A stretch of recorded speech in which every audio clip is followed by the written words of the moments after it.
Halo Kisanak, selamat berjumpa lagi di channel Guru Otonom. Salam otonom, semoga Kisanak baik-baik saja. Kisanak ketika menjelajahi dunia maya, pasti pernah menggunakan Google Search Engine untuk mencari suatu informasi, dan mungkin juga pernah melihat Google memprediksi kata-kata selanjutnya yang akan kalian ketik. Atau kalau Kisanak seorang gamer, pasti pernah memainkan catur lawan komputer. Nah, semua itu adalah beberapa contoh dari AI. So, apa itu AI? AI, singkatan dari Artificial Intelligence atau kecerdasan buatan. Definisi AI, sederhananya adalah mesin yang diprogram dapat meniru kecerdasan seperti manusia. Pada abad ke-21 ini, teknologi telah memungkinkan kita memiliki kemampuan yang dulunya dianggap mustahil. Teknologi baru diciptakan setiap hari, dan teknologi tersebut akan mampu mencapai prestasi luar biasa pada masa depan. AI merupakan salah satu teknologi yang berkembang yang memiliki potensi besar untuk memajukan berbagai bidang, di antaranya bidang pendidikan. Dalam beberapa tahun terakhir, ada tren yang berkembang, AI masuk di dunia pendidikan dengan menggabungkan teknologi dan praktik pembelajaran secara keseluruhan.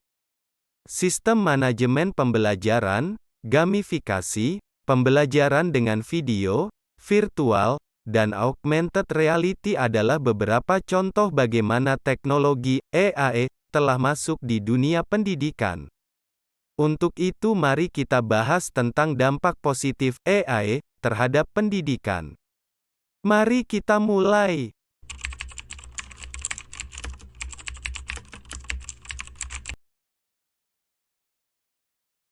Pertama, pembelajaran yang dipersonalisasi.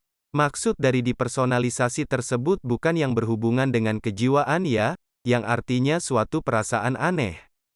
Tapi maksud pembelajaran yang dipersonalisasi adalah pendekatan pendidikan yang menyesuaikan dengan kebutuhan, preferensi, dan tujuan setiap individu peserta didik. Menurut sederhana saya adalah modifikasi proses pembelajaran. Pendidikan konvensional yang berjalan selama ini adalah sebagai model satu ukuran untuk semua, di mana setiap anak diharapkan belajar dengan kecepatan dan cara yang sama. Namun, kita sekarang tahu bahwa dengan AI, setiap anak dapat belajar secara berbeda dan dengan kecepatannya masing-masing. AI dapat membantu menjembatani kesenjangan ini dengan memberikan anak pengalaman belajar yang adaptif dan personal. Jadi, personalisasi pembelajaran akan dapat membantu anak belajar sesuai dengan kecepatan mereka, dapat mengeksplorasi minat mereka, dan dapat mendukung mereka dalam memahami berbagai pelajaran. Kedua, membantu anak penyandang disabilitas. Menurut perkiraan WHO, lebih dari 2,5 miliar penyandang disabilitas akan membutuhkan satu atau lebih teknologi pendukung pada tahun 2030. Nah, seiring dengan semakin populernya sistem AI, semakin banyak solusi yang akan dapat membantu penyandang disabilitas, yaitu orang-orang dengan gangguan mental, fisik, penglihatan, atau pendengaran dalam melakukan tugas sehari-hari. Teknologi suara AI, seperti Siri, Alexa, dan Echo, dapat mempermudah komunikasi bagi penyandang disabilitas. Program tersebut dapat mendeskripsikan teks dan gambar kepada penyandang gangguan penglihatan. Lalu teknologi text-to-speech atau sebaliknya speech-to-text, dapat membantu mereka yang mengalami cedera otak berkomunikasi atau memahami berbagai hal dengan lebih mudah.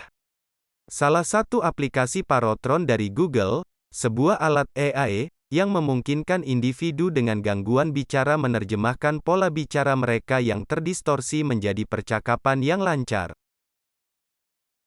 Ketiga, otomatisasi penilaian. Teknologi AI dapat mengambil sebagian besar tugas guru yang bernilai tambah. AI dapat digunakan untuk keperluan penilaian dan koreksi soal otomatis secara online. Dengan AI, guru dapat menyiapkan dan mengadakan kuis maupun ulangan secara mudah dan praktis. Guru hanya perlu memilih jenis mata pelajaran, jenjang, jumlah soal, tingkat kesulitan, dan beberapa pilihan lainnya. Setelah itu guru hanya perlu membagikan link kuis tersebut kepada murid untuk langsung dikerjakan secara daring. Hasil kuis murid bisa langsung diterima secara otomatis pada akun guru. Terdapat skor, daftar soal yang salah, soal yang benar, serta pembahasan. Bayangkan saja, guru tidak perlu repot lagi mengoreksi dan menilai secara manual hasil kuis dan ulangan murid. Semua sudah dikerjakan oleh sistem AI yang telah diprogramkan. Salah satu contoh alat AI untuk penilaian adalah GradeScoop, merupakan alat penilaian yang semakin populer di kalangan pendidik baru-baru ini. Ini dirancang untuk membuat penilaian kertas, tugas, dan ujian menjadi lebih efisien dan mudah. Bagian terbaiknya adalah GradeScoop mampu mendukung penilaian untuk berbagai mata pelajaran dan tingkatan dalam sains dan humaniora.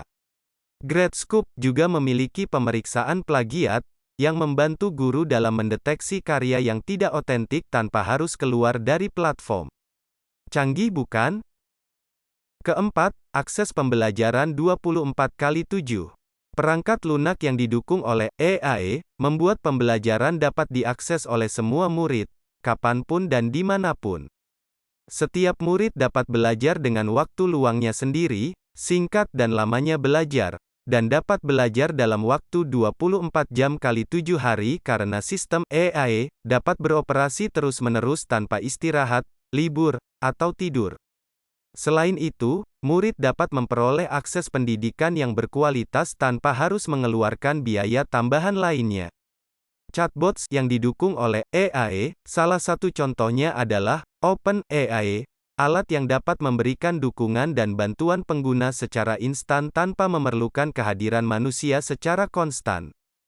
ChatGPT di dalam OpenAI dapat digunakan setiap waktu, sebagai salah satu mesin penjawab tanpa harus mengandalkan orang-orang yang harus menjawab secara manual. Kelima, membuat jadwal pelajaran cerdas.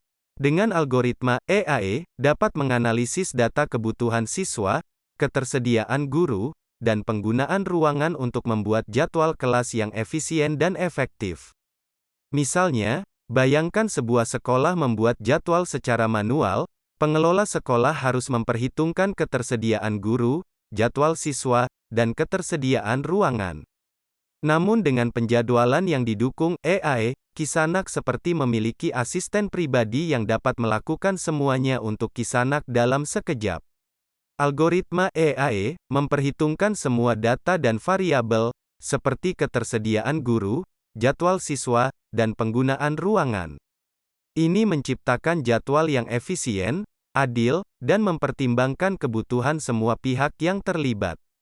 Misalkan Kisanak dapat memastikan bahwa Anda tidak menjadwalkan kelas pada saat sebagian besar siswa mempunyai kegiatan ekstrakurikuler, sebaliknya, hal ini akan mencegah terjadinya burnout di kalangan guru. Salah satu contoh alat penjadwalan dengan AI adalah Motion. Motion merupakan tools AI penjadwalan yang bisa membantu Anda untuk menjadwalkan proyek, tugas, dan rapat. Motion membantu Kisanak untuk mengembangkan jadwal harian yang paling efektif, mengelola beberapa daftar tugas harian, dan manajemen kelompok. Beberapa fitur utama tools ini termasuk asisten rapat untuk penjadwalan meeting yang mudah, pengelola tugas untuk merencanakan tugas harian dan mingguan, dan kolaborasi kelompok untuk menugaskan proyek. Terima kasih buat Anda yang sudah menonton video ini. Kita akan kembali lagi pada kesempatan yang akan datang, tentunya dengan video yang informatif dan bermanfaat buat Anda. Saya Guru Otonom pamit undur diri, jangan lupa untuk share informasi yang positif dan bermanfaat. Salam otonom.